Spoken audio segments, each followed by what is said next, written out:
En fait, il y a deux grandes façons d'attaquer la politique pour maintenir un budget pas trop déficitaire ou pour réduire la dette ou le poids de la dette, etc. Bon.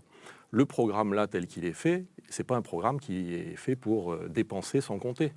Face à des dépenses, l'idée c'est de partir des besoins. On sait qu'il y a une urgence sociale et écologique, donc dès qu'on arrive au pouvoir, si les électeurs font ce choix début juillet, on prend des mesures d'urgence sociale, parce qu'il y a une urgence sociale. Moi, je le vois à l'université, le nombre d'étudiants qui font la queue aux banques alimentaires, bon, les gens qui n'ont pas les moyens de finir leur fin de mois, enfin bon, une précarité, une insécurité sociale. Bon. Donc ça, mais ça veut dire essayer de réinstaurer un peu de confiance dans la société, dans l'économie. Et l'idée, c'est de dire, bon, ben, l'objectif, c'est ça, et qu'est-ce qu'on met en face comme recette pour financer ça?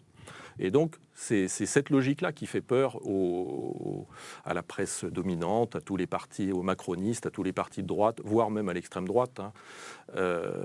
C'est de dire, bon, vous allez taxer. Oui, mais on va taxer pas tout le monde. On va taxer ceux qui ont les moyens de contribuer plus et qui, justement, ces dernières années ou décennies, ont fait plutôt œuvre de ségrégation pour éviter de payer leur dû.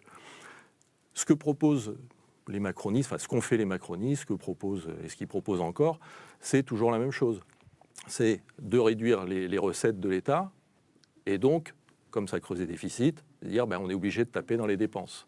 Et évidemment, dans quelles dépenses? Dans les dépenses sociales.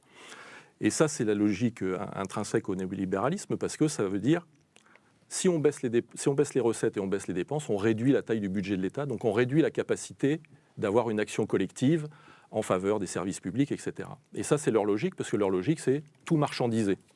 Tout doit devenir une marchandise et qui se règle avec des offres et des demandes et un prix. Voilà. Donc, c'est contre ça qu'on s'oppose.